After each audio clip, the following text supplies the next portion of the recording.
శ్రీకాకుళం నుంచి వచ్చిన ఒక క్వశ్చన్, ఒక పాయింట్ ఏంటంటే, మాధురి గారు శ్రీని గారికి మందు పెట్టి ఆయన దాన్ని ఏదో అంటారు, ఆయన వలలో వేసుకుని వసీకరణ, వలలో వేసుకుని వలలో బుట్లో పెట్టుకున్నది ఆ టైపు. సరే, మందు పెట్టి ఇలా చేయడం వల్ల, లేకపోతే ఈ ఏజ్ లోనే ఆయనకి అవసరం ఏంటి? సరే ఓకే, ఎవడైతే క్వశ్చన్ అడిగాడో వాడికి ఒకటి అడుగుతున్నాను. రే మందు పెట్టి శ్రీనివాస్ దగ్గర నేనేం తీసుకోవాలో చెప్పండి అని అడుగుతున్నాను. డబ్బుందా? లేదు. పోనీ అట్లీస్ట్ ఏజా? లేదు. అంటే ఇప్పుడు డబ్బు లేదు, కానీ స్టార్టింగ్ లో ఆయన దగ్గర డబ్బు ఉండేది. ఇప్పుడు నేను వచ్చినప్పుడు ఏం లేదు. 2022లోనే ఇచ్చేసారా మీరు? ముందు నుంచి వాళ్ళ ప్రాపర్టీస్ అన్ని ఉన్నాయి. ఏ రోజు కూడా నేను 1 రూపీ కూడా అతని దగ్గర తీసుకోలేదు. తన పేరునే ఉన్నాయి, తర్వాత మిగతా రాసేసారు. రీసెంట్ గా 4 నెలల క్రితం జాఫర్ గారికి ఇంటర్వ్యూ ఇచ్చిన టైంలో కూడా she saying everything false allegations అండి. నాకేం రాసి ఇవ్వలేదు, నాకు అసలు ఏం లేదు, ఆయన ఇలా దూరం ఉండి ఇలాగా ఇల్లు ఇచ్చేసాను, ఈ ఇల్లు ఇచ్చేసాను అని చెప్తున్నారా తప్ప నాకు ఎటువంటి ప్రాపర్టీ ఏమి ఇవ్వలేదు. ఆ ఫ్యాక్టరీ రాసేసిన డాక్యుమెంట్స్ ఉన్నాయి, ఎన్నికలకు ముందే, ఎన్నికలకు 20-25 డేస్ ముందే రాసేసాను అన్ని. నా పేరున ఏదైతే ఉన్నాయో నా పేరున మీరు ఇవి తీయండి, మా ఎఫిడవిట్ వేస్తాం కదా ఎమ్మెల్యేగా పోటీ చేసినప్పుడు, ఎఫిడవిట్ లో ఏ అసెట్స్ ఉన్నాయో మీకు తెలుస్తాయి.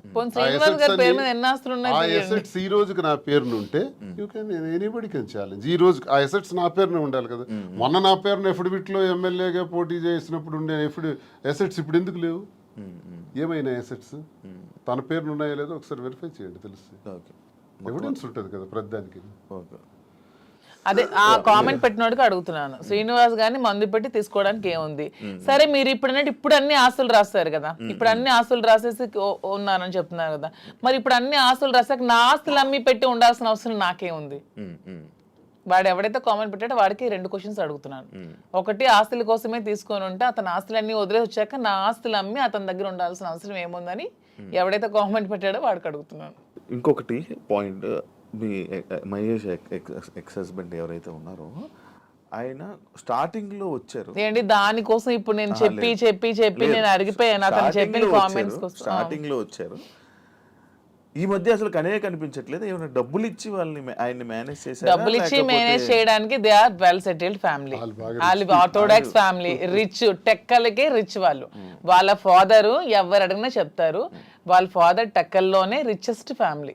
వాళ్ళ ఫాదర్ కి 100 acres ఉండేవి. మనకంత స్థితిలో ఏమీ లేము. ఫస్ట్ లాయర్ శ్రీకాకుళం డిస్ట్రిక్ట్ మొత్తానికి మొదటి లాయర్ అతనే.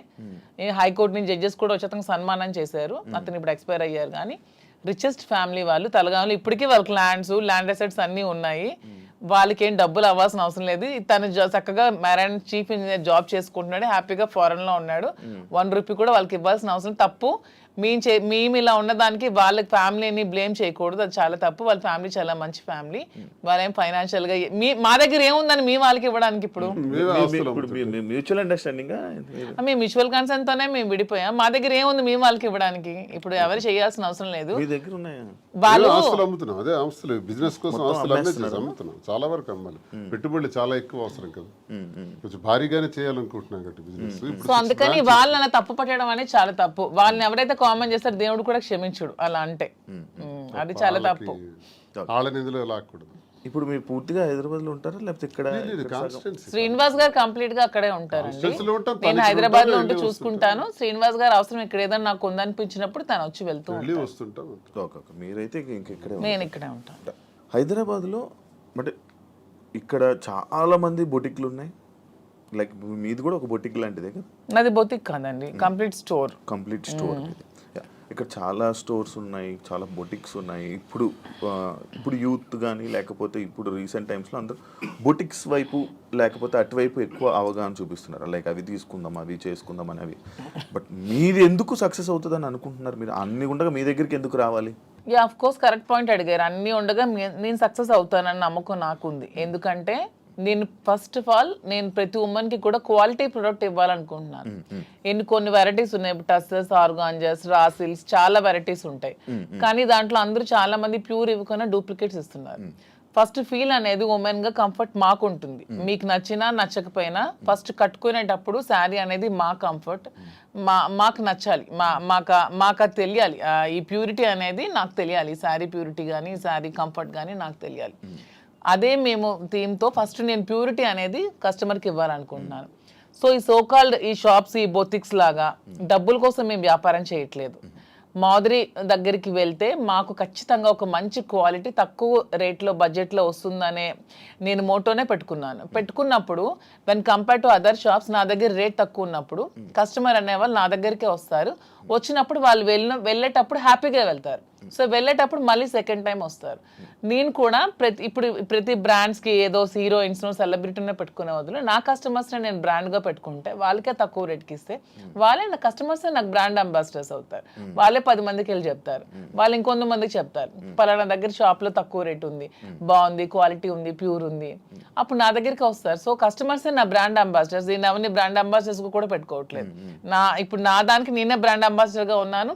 ఫ్యూచర్లో నా కస్టమర్స్నే బ్రాండ్ అంబాసిడర్గా చేసుకుందాం అనుకున్నా. నేనే మోడల్స్ని కానీ హీరోయిన్స్ని కానీ అవన్నీ కూడా చేసుకోవట్లేదు. వాళ్ళకి కోట్లు లక్షలు ఇచ్చే బదులు నా కస్టమర్ తక్కువ ప్రైస్లో ఇస్తే వాళ్ళే నా బ్రాండ్ అంబాసిడర్గా ఉంటారని నేను అనుకుంటున్నాను.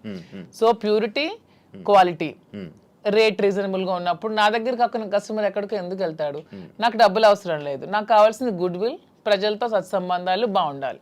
ఎందుకంటే మేము రాజకీయంగా ప్రజా జీవితంలోంచి వచ్చాం కాబట్టి ప్రజలతోనే మా జీవితం ఎక్కువ ముడిపడి ఉంది కాబట్టి ప్రజలకి ఏం కావాలి, ఎలా ఉంటే మేము నచ్చుతాం అనేది మాకు ముందు నుంచి తెలుసు కాబట్టి మేము వాళ్ళతో ఉన్న రిలేషన్షిప్ మెయింటైన్ చేయాలనుకుంటున్నాం కాబట్టి వాళ్ళకి మేము తక్కువ ప్రైస్లో క్వాలిటీ శారీ ఇచ్చి ఓకే మాధురి దగ్గర శారీ బాగుంటుందన్న goodwill with in few days లో సంపాదించుకుంటాను. అప్పుడు మీరే రేట్ పెంచిన జనాలు తెలిసిపోతుంది ఖచ్చితంగా.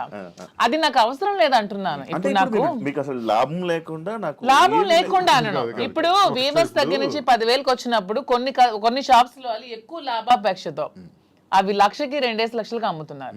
అలా కాకుండా ట్రాన్స్పోర్ట్ కి మాకున్న గమనించింది అంటే మాధురికి ఫ్యాషన్ పట్ల ఎక్కువ ప్యాషన్ ఉంది కాబట్టి నేను బిజినెస్లో రంగంలో నాకు కొంత అనుభవం బట్టి నేనేం చెప్పానంటే మనకి ఎప్పుడు కూడా క్వాలిటీ ఉండాలి, నాణ్యత ఉండాలి. అసలు ఏంటి ఈ రంగం ఏంటి, అసలు ఈ శారీ ఫీల్డ్ ఏంటి, ఈ పట్టు ఫీల్డ్ ఏంటి, పట్టు సిల్క్ ఏంటి ఒకసారి నా కళ్ళారా చూడాలని నీకు తెలుసు కాబట్టి నేను తర్వాత వెళ్ళాను.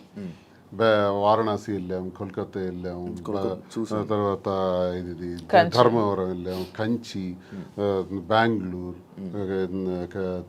సేలం, కోయంబత్తూర్, ఇలాగ చాలా ప్లేసులు, యాడికి ఇలాంటి ప్లేసుల్లోకి వెళ్ళి డైరెక్ట్గా మగ్గందారుల దగ్గరికి, నేతన్నల దగ్గరికి వెళ్ళాం.